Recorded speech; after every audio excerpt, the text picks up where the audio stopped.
All right, this would be an example of our Cyprium product line. Cyprium is part of our boutique line of copper and bronze. So we differentiate ourselves in the industry in that we do both copper and bronze as a very thick gauge material that we use to clad the exteriors.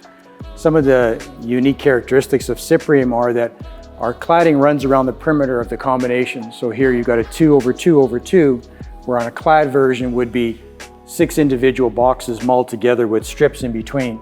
With this unit here, your sill runs through the combination, your perimeter frame runs around the combination, and then all your mullions here are recessed and set in between. So your horizontals are set in 1/4 inch from the face of the frame cladding.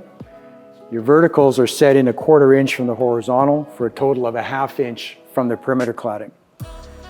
Your sill nose is also more substantial and stands proud of your frame cladding. So these are all very architecturally correct details of perimeter cladding, setback mullions, and proud sill nosings.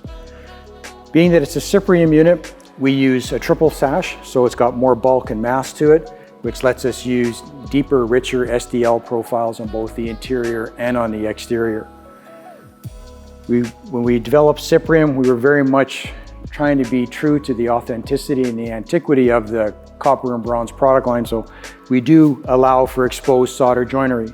So not only is that a structural and a watertight method of joinery, but it's also part of the artisanal, architectural, antique look of an old world product with all the modern conveniences of low E glass, high performance weather strip, high performance hardware, just like all the rest of our lines of awnings and casements.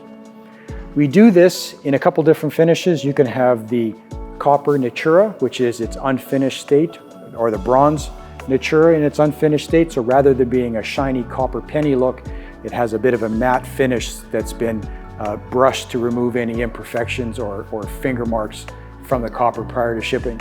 We also do what you see here as an umbra, which is a factory pre-patinaed brown, and we do a green verdigris to give it that pre-greened, pre-distressed look. And again, these are pre-aged in the plant.